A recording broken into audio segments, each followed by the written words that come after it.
Judges chapter 19. Wow, what a peculiar story. And one that's just even hard to kind of explain. But let's kind of get in our mind here, kind of where some things are happening, because there's some places mentioned in this lesson, just to have it in our mind. We just talked about the Danites, who came up here and conquered some land up on this side. But just looking at this map, some places that we're going or talking about today is Benjamin, the tribe of Benjamin, right here. And Bethel is right there. Shiloh is up there. That'll come into play a little bit on a couple of comments. So it's all kind of right in that region. But at one point in the story, as we're reading through today, all of Israel comes together. And so from all around, even from Gilead up here, which means the tribes that are on this side, they all come together because they have something to do and work on together. And so just to kind of have that picture in our mind of where these places are at. Let's kind of work our way right into this study here in chapter 19 of Judges. I want to make this point, though. In the recent chapters, chapter 17 and 18, and even beyond, we start seeing this phrase more and more. In those days, Israel had no king. Everyone did as they saw fit. And it's a repeated phrase. In chapter 18, it just says, in those days, Israel had no king. There was no leadership. Well, actually, remember, they do have a king. God is their king.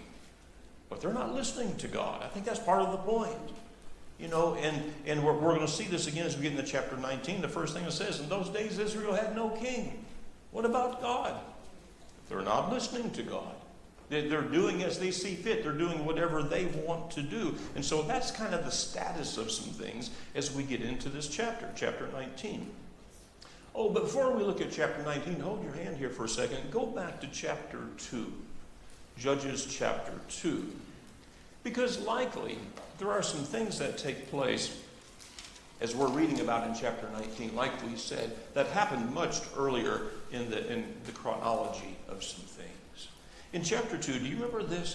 I know you do. Verse 10. After that whole generation had been gathered to their fathers, another generation grew up, who knew neither the Lord nor what he had done for Israel. Then the Israelites did evil in the eyes of the Lord and served Baals. They forsook the Lord, the God of their fathers, who had brought them out of Egypt. They followed and worshipped various gods and of the peoples around them. They provoked the Lord to anger because they forsook him and served Baal and the Ashtoreths. In his anger against Israel, the Lord handed them over to raiders who plundered them.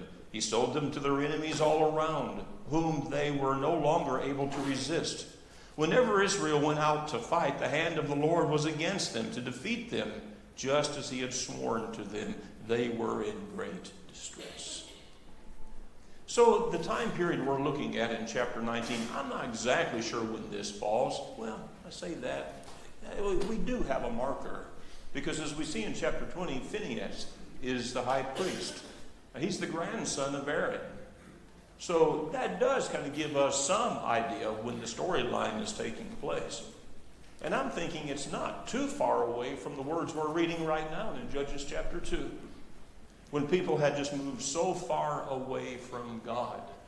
And as we've talked about that cycle of the Judges a number of times, we also talked about the spiral that they were in. Because it seems that every time they went through some episode and they moved away from God, but in time repented and came back to him, they never flew as high. It's like the spiral. They just kept going farther and farther down. Well, I think when we look at the story today, I'm thinking in my mind, this is like the worst ever. But I'm not sure that it is. That's the sad thing about it. Because I actually think it's kind of early in that cycle, in that spiral. And the story today, bizarre? At least we could say that. Disgusting? Absolutely disgusting. But it paints for us a picture of where Israel is at. Here's where they are. And it's just a pitiful story. So we get into chapter 19, and we find here, and we're not going to read all of this here. We're going to kind of pick through some things. Oh boy, I think I started this on the wrong page. Here we go. Okay, now we're caught up. Chapter 19, let's think about the storyline. Begins with Israel. In those days, Israel had no king. It kind of sets the stage of where the mindset of Israel is. And as this storyline unfolds, we see just how far away they are from God. Well, there is some effort to move closer to him when they get in great strife. But even with that, it took some time to get there because they weren't really humbled. Almost going to God and seeking God almost just seemed to be something that you would do because that's something you would do. In fact, God didn't even accept them the first time they came to him to inquire. And having all of this just in our mind as we kind of work our way through, we come into the storyline here of a Levite who lived in a remote part of in the hill country of Ephraim. And he has a concubine. A concubine. Okay, so what is that? Can you tell me? He has a concubine. What is this? A spare wife. That's an interesting way of saying it, and perhaps accurate. It is a wife, but does not come. She does not have, the benefits of being first wife. There's no inheritance. She has children. There's no inheritance for the children, and very often kind of just treated poorly. Not always the case, but it's not the same. Everybody recognizes and realizes she's not the same as the other one over here, but that she was inferior. She's like second class. So here's a Levite. Presumably a man that would be a spiritual man, a spiritual leader, right? Well, we've already seen that's not the case, of this period of time. But it tells us something about his heritage, his background, his tribe. So here's a Levite with a concubine. And she was unfaithful. And he kicked her out. And she goes back to her father's place. And she's there for about 4 months. And I don't know if he got to missing her or just wanted her companionship or just wanted her to come home and clean the house. I don't know. But he goes to her. And he wants to bring her back. But her father said, no, come in the house, and gives him food and drink, says, stay, be happy, enjoy. And he stayed for 3 days. And so on the 4th day, he's really trying to leave, but again, the father says, so we'll stay till afternoon, have something to eat and drink. He stays again another day. And so the 5th day, he's determined that he's going to leave. But it wasn't until late in the day that they finally left, or later in the day, that they finally leave. He has 2 donkeys with saddles, and he has a servant with him, and they leave. And they travel on. But as they travel on, they don't go to Jerusalem, though that was along their journey. But, or Jebus, your text may say, I think it's a reference to Jerusalem, because his people aren't there. Now this tells us something. Really, he's a Levite, but his people aren't in Jerusalem? Well, who is? I mean, this says something about where Israel is at in the big picture. That there are Canaanites there, seemingly that there are Canaanites there who are ruling Jerusalem. I mean, this is supposed to be kind of where the children of Israel have their place, And so they pass on, a little farther. And so to Gibeah. Now, here's where the story starts getting just more bizarre. We're going to read a little bit now from verse 20. You are welcome at my house, said the old man. Let me supply whatever you need. Only spend the night. Let me back up. They come into Gibeah, and it's nighttime. It's time to get a place. They're all in the square. Nobody has invited them in until this old man, who was also originally from the hill country of Ephraim. Maybe that has something to do even with him saying, no, don't stay here on the square, but come to my house. Only don't spend the night in the square, verse 21. So he took him into his house and fed his donkeys, and after they had washed their feet, they had something to eat and drink. While they were enjoying themselves, some of the wicked men of the city surrounded the house, pounding on the door. They shouted to the old man who owned the house, "Bring out the man who came to your house so we can have sex with him."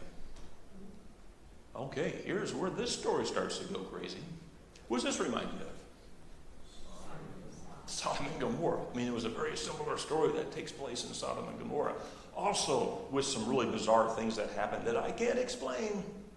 But it's the same way right here. You know, the owner of the house went out inside and said to them, "No, my friends, don't be so vile. Since this man is my guest, don't do this disgraceful thing. Look, here is my virgin daughter and his concubine. I will bring them out to you now, and you can use them and do with them whatever you wish. But to this man, don't do such a disgraceful thing." All right, explain that one to me. How do we work our way through this? Okay, so disgraceful. There are men who are wanting to have sex with a man, and sodomy, and we understand the problems and the sin of that, condemned in Scripture. And yet here this man is saying, instead, take my virgin daughter, and here's his concubine. Do with them as you please. He's protecting his guest. So, they did not want him. Yeah. And so that's why he did. It's horrible to think you would give your own daughters up, or even the concubine, but still, that's what he's doing. He's protecting his guest. There's this. I mean, what? Giving up his virgin daughter? This is, I'm trying to figure this out now. Whenever I come upon a story that is difficult for me to understand, I always look to the cultural context. And I think that, while that might not explain everything, I do think that we are looking at this through the eyes of how we might treat our daughters. Back then, they didn't treat women like that. Mm-hmm. And so there is a cultural difference there that we have to factor into these things when we read them. And so I think it's important that we not lay all of the things that are logical and culturally acceptable and morally acceptable to us today. They might not look at it that way. So when we try to put it in that mindset, that cultural thing, perhaps part of the thinking here is, well, that if they abuse my daughter, rape my daughter and this concubine, that's horrible, that's sinful. But it's not as sinful as sodomy, as though that's a step above or something like that. If that's rationale, that's about the best I can come up with, though I'm not really sure that we have to reason this too much, because there's more of the big picture that we need to walk away with. I see it. Yes. Yeah, I'm not sure so much that the contrast between giving his daughter and sodomy, it's giving his daughter versus allowing them to take his guest. The guest, I think this. The guest was sacred in the homes. That was, you protected your guest at all costs. Yes. And Yes. so, I think that's the cultural idea that we have to. And so we can't even get our head there, But I mean, in the big picture, we just see just how horrible this is on every count. No matter how you look at it, we see the problems, and the difficulties with that. Just to mention one other thing, there are 16 phrases in this story that are identical to phrases that are used in the story of Solomon. That's right, in Genesis. That's right. Ben. A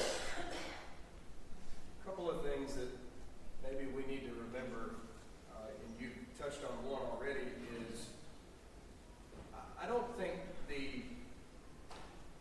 hey, take my daughter and the concubine instead. I don't think we should infer from that they thought that was a positive and a good solution, or a good alternative. Oh, there's nothing wrong about, you raping and abusing my daughter and concubine. That's a good thing. I don't think that's what this is. But they see this homosexuality as just the most egregious and unnatural sin possible. We're talking about the worst of the two things. I think that's part of it. Also, this story is in the context of, as you pointed out, just some of the grossest kind of immorality. There's no king. Everybody's doing what he wants to do, doing what he thinks is right. The exact same thing could be said about Sodom and Gomorrah. Mm-hmm. God couldn't even find 5 righteous people in that whole city.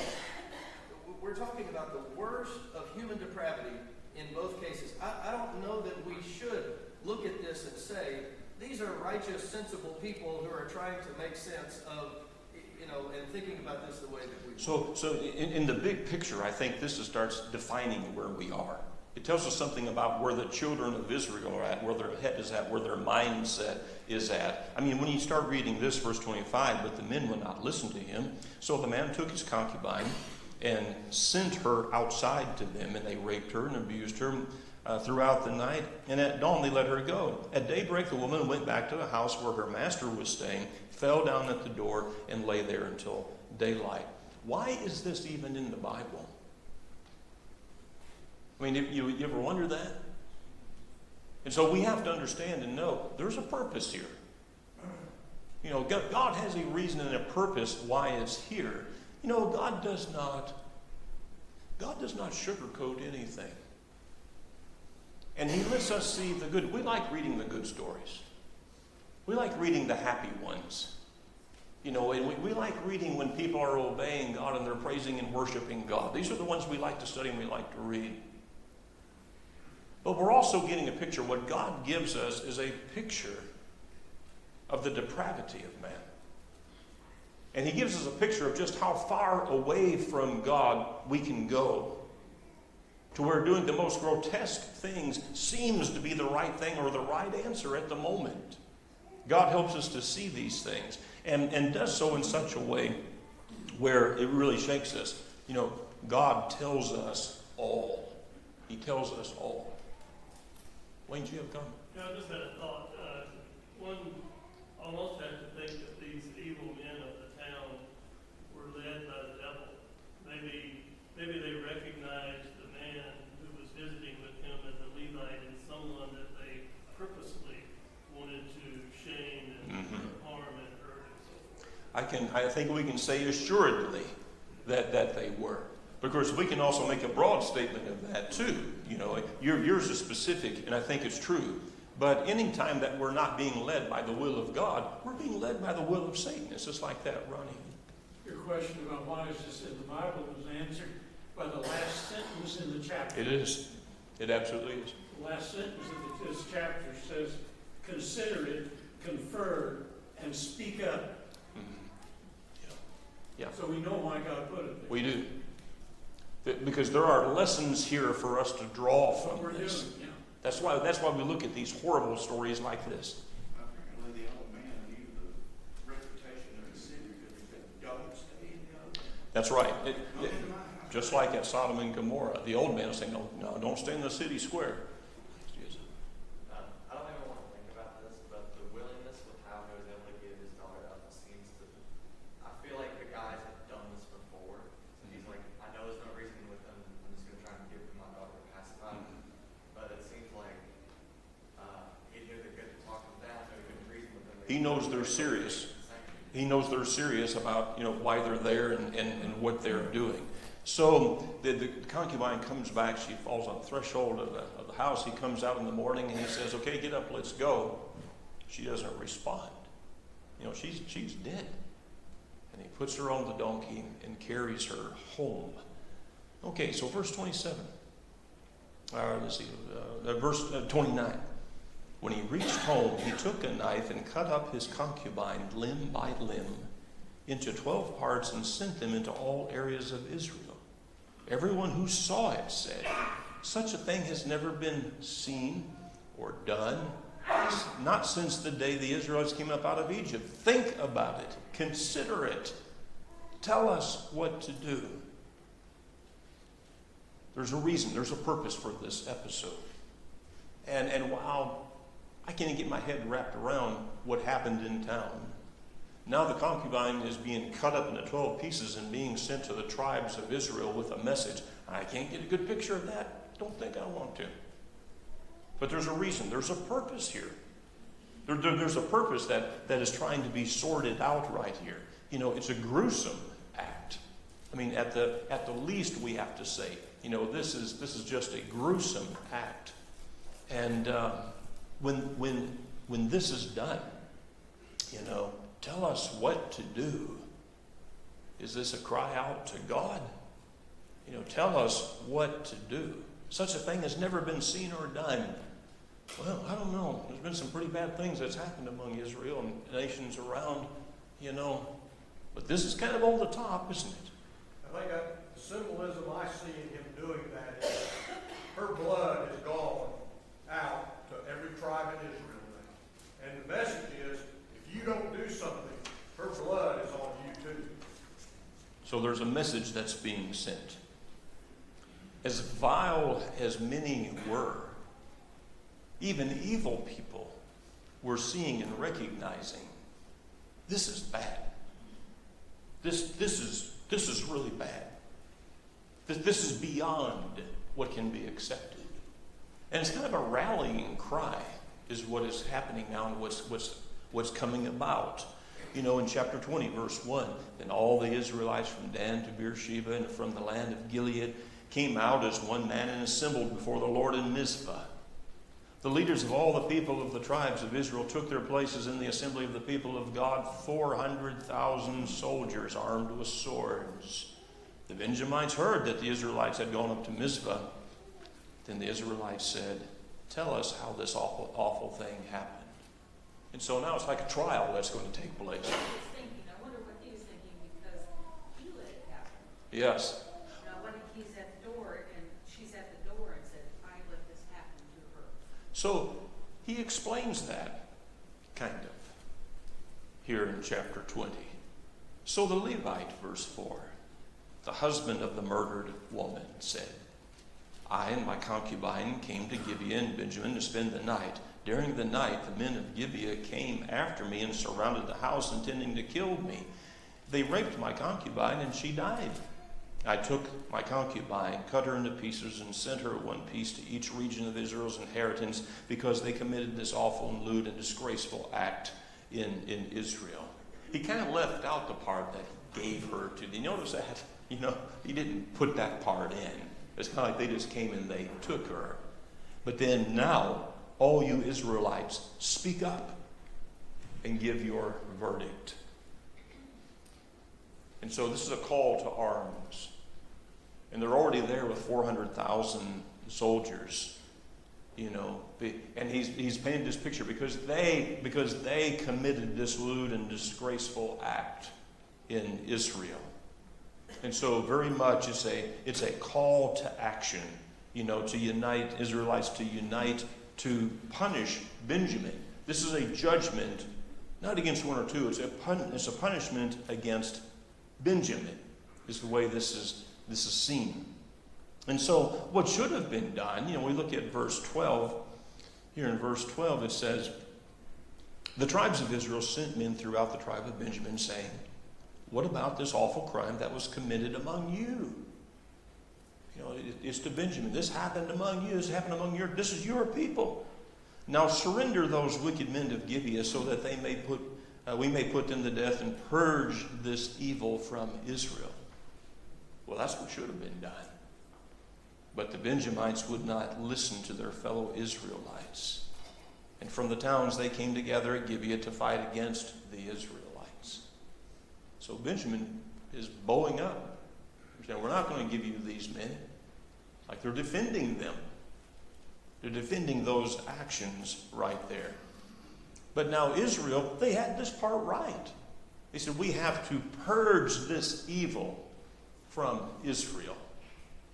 That's the purpose. That's why there's this call, this way to do this. And so they had assembled quite a force at Gibeah. Benjamin did. Oh, it's not near as large as what Israel has. They have 400,000 and Benjamin has 26,000 or something of that type. And so we know that this is an easy victory coming up for Israel, right? Well, so they thought. So they thought. So, still there in chapter 20, Israel went up to Bethel to seek God's advice. Okay, this is the right thing to do. To seek God's advice. The house of God was there. The Ark of the Covenant was there. We've seen it at times. We see it at Shiloh. It's not there right now. It's in Bethel. Verse 28 helps us to see that Phinehas, the priest, is there. He's ministering there at Bethel. And so in verse 18, the Israelites went up to Bethel and inquired of God. They said, "Who of us shall go to fight against the Benjamites?" And the Lord replied, "Judah shall go first." The next morning, the Israelites got up and pitched their camp near Gibeah. And the men of Israel went out to fight the Benjamites and took up battle positions against them at Gibeah. The Benjamites came out of Gibeah and cut down 22,000 Israelites on the battlefield that day. Really? It's like, how did that happen? This is not the way we saw this story unfolding. We thought this was going to be different than this. But the men of Israel encouraged one another again. They took up their positions where they had stationed themselves the first day. The Israelites went up and wept before the Lord until evening, and they inquired of the Lord. They said, "Shall we go up again to battle against the Benjamites, our brothers?" And the Lord answered, "Go out against them." Then the Israelites drew near to Benjamin the second day. This time when the Benjamins came out from Gibeon, they opposed them. They cut down 18,000 Israelites, all of them with swords. So what's up with that? And so they've inquired of God, and God said, "Go to battle." So what's up with this? I mean, what's happening? They've done the right thing. They've inquired of God. They sought his counsel. Why is this happening? Phil? They didn't offer sacrifices. Okay. All right. They went before God and inquired. God sorts out the heart, remember? He knows and he sees things that sometimes we don't even reveal verbally. But he still knows. And so they go again. They go again before the Lord. In verse 26, then the Israelites, all the people, it says this time, went up to Bethel, and there they sat, weeping before the Lord. They fasted that day until evening. They presented burnt offerings and fellowship offerings to the Lord. What's changed? What's different?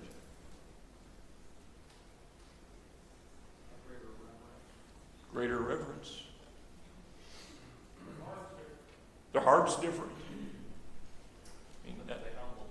They've humbled themselves. Now, see, there's a different attitude now. They went through all the motions they needed to the first two times when they went and they inquired of God. Inquiring of God, that was the right thing to do. But the heart of the people was not where they needed to be. This time it says all the people. I mean, now they are fasting. They are lowering themselves before God. They're sacrificing to him. There's a difference now in the hearts and their attitude. That's what's different now. And so now when God says, and just to kind of confirm where we are again, verse 27, they inquired of God, and those days the Ark of the Covenant of God was there with Phinehas, the son of Eleazar, the son of Aaron, ministering. That's where we get our timeline. That this is a couple of generations after Joshua died.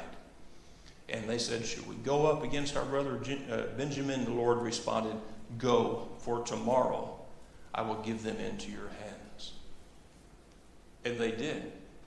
But more specifically, verse 35 says, "The Lord defeated Benjamin before Israel." I think that's another key point.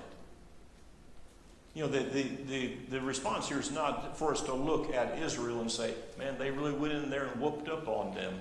No, this is God's response. It was God. The Lord defeated Benjamin. And the Benjamites knew now they had been beaten. Okay, tell me. What are we supposed to draw away from this?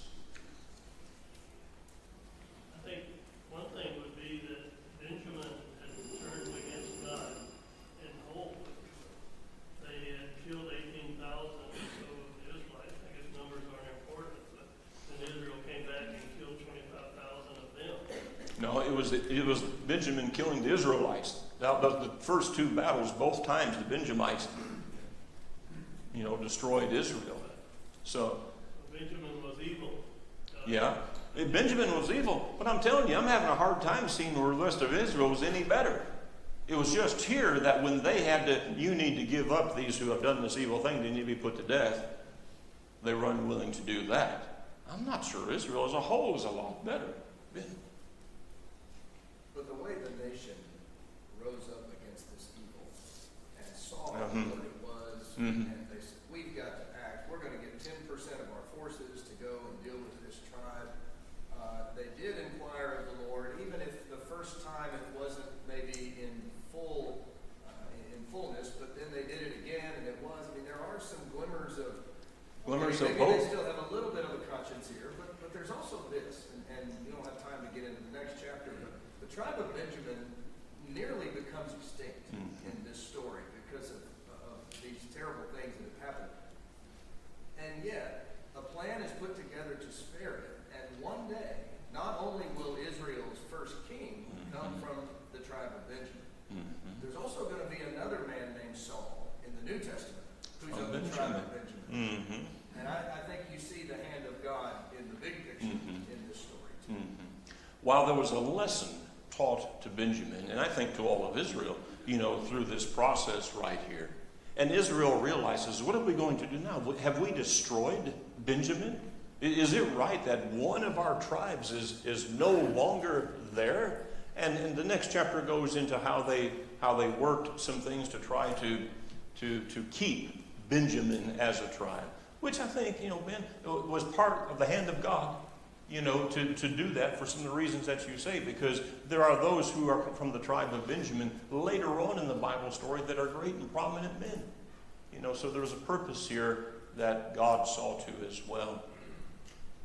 Tim. This sort of reminds me of the parable of the tares among the wheat. God is with the righteous. There will come a time when He will separate in the church the tares from the wheat. He will separate the righteous from the unrighteous. That's right. Which is what God has always done. That's what God has always done. But in this big picture here, as this book comes to an end, it ends. The last words of this book is just like some other things we've read 3 or 4 times already. In those days, Israel had no king. Everyone did as he saw fit. And so while there are those times and those moments, some glimmers of hope, when Israel goes before God and inquires, or then when they finally humble themselves, prostrate themselves before God, and God responds, that we see these times of some glimmers of hope. Here in the big picture, let's understand where they are. In those days, Israel had no king. Everyone did as he saw fit. That's where they are. That's where this book ends. We've got about 1 minute, David. The whole storyline, the way it plays out, says to me a lesson for us is we don't always understand the Lord's answers to things. They went inquired of the Lord, shall we go up? He said, yes. As a matter of fact, he specifically said, Judah will go up. Okay, that was 22,000 people. They go to the Lord again. It's almost like, did we miss something here? Are we really supposed to go up? He said, yes, go up. And let's lose 18,000. 40,000 Right. lost. So I would imagine people thinking, surely we're not communicating here. The Lord said go up, but look what's happening.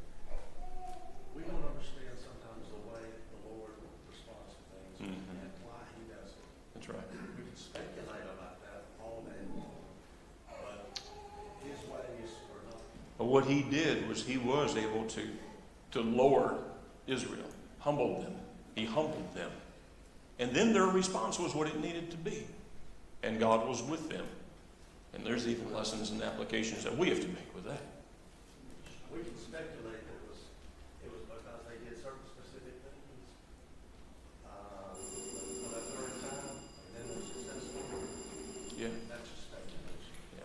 Well, I think it has a lot to do with them humbling themselves was kind of the idea and the point with that. I think it was that. Okay, very good. All right, Wednesday night, into the book of Ruth. Ben's got the class here going forward. So thank you for being here this morning.